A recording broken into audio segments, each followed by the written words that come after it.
So finally दोस्तों आप लोग देखोगे एनसीसी लिमिटेड ने अपने Q2 के नंबर डिस्क्लोज कर दिए हैं भाई। तो कैसे रहे रिजल्ट्स और इसका जो इम्पैक्ट है वो हमें कैसा देखने को मिलने वाला है, इस वीडियो में डिटेल में चर्चा करेंगे। तो सबसे पहले हम देखने जा रहे हैं यहाँ पर consolidated statements, all figure in rupees lakh में भाई यहाँ पर क्वार्टर एंडेड और ये आपको हाफ ईयर एंडेड रिजल्ट्स देखने को मिलेंगे। अगर बात की जाए टोटल इनकम की, तो करंट क्वार्टर में जो टोटल इनकम है वो है 5,224 करोड़ की, जो प्रीवियस क्वार्टर में थी 5,558 और प्रीवियस ईयर के सेम क्वार्टर में 4,746 करोड़, यानी कि ईयर टू ईयर तो जंप है इसके इनकम में, but Q on Q basis पर गिरावट बनी है एंड हाफ ईयर में भी इनकम इंक्रीज होते हुए नजर आ रही है।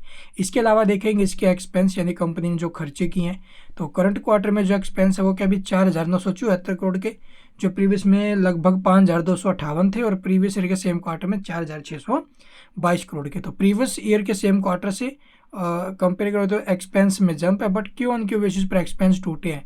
और अब की बार जो इसका रिवेन्यू एक्सपेंस है तो ज़्यादा ही है भाई, मतलब कंपनी ने फिर से प्रॉफिट ही बनाया है, बट प्रॉफिट कितना है, तो यहाँ पर देखोगे भी नेट प्रॉफिट आफ्टर टैक्स की बात करें तो 174 करोड़ का प्रॉफिट है, जो प्रीवियस में 222 करोड़ का था और प्रीवियस ईयर के सेम क्वार्टर में 86 करोड़ का प्रॉफिट, यानी कि ईयर ऑन ईयर बेसिस पर जो प्रॉफिट है वो लगभग 100% से ग्रो किया है, लेकिन क्यू ऑन क्यू बेसिस पर जो इसका प्रॉफिट है वो टूटा है भाई।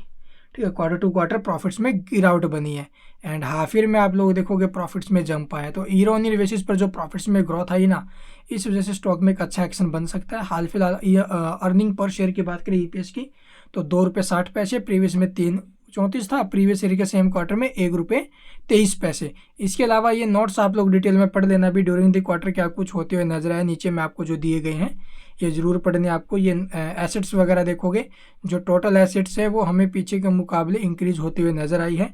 अगर बात की जाए कंपनी के ऊपर डेट की बोरोइंग, तो यहाँ पर देखोगे भी कंपनी के ऊपर जो डेट है वो हमें पीछे के मुकाबले short term and long term दोनों जगहों पर देखोगे तो लॉन्ग टर्म, शॉर्ट टर्म में तो आप लोग देखोगे इंक्रीज हुआ है, बट लॉन्ग टर्म में ये कम होते हुए नजर आए हैं। ठीक है, इसके अलावा कोई और अपडेट तो नहीं है इसके अंदर। और बाकी ये रिवेन्यू वगैरह है, आप लोग देखोगे किस सेगमेंट से कितना रिवेन्यू कंपनी ने जनरेट किया है, वो डाटा आपको यहाँ पर देखने को मिल जाएगा। वीडियो को पॉज करके एक बार इसे भी देख लेना भाई। ठीक है, तो ये टोटल अपडेट्स है और रिजल्ट्स ठीक ही है भाई। और बाकी आपको दिखाते भी ऑर्डर बुक वगैरह कैसी है कैसी नहीं, तो वो यहाँ पर आपको देखने को मिलेगी।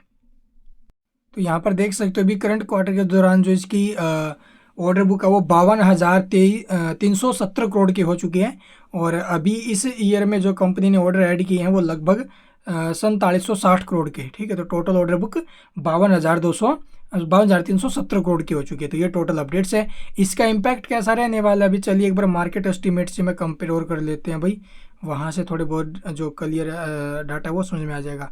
260 का अर्निंग पर शेयर ईपीएस आया और एक्सपेक्ट किया जा रहा था अभी ₹3.80 के आसपास का, यानी कि अर्निंग पर शेयर तो मिस हुआ भाई। रिवेन्यू फ्रॉम ऑपरेशंस क्या है, 5195 करोड़, एक्सपेक्ट किया जा रहा था अभी लगभग 4920 करोड़ का।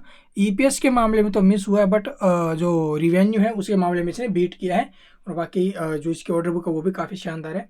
तो लॉन्ग टर्म में अच्छी ग्रोथ देखने को मिल सकती है and thank you for watching the video.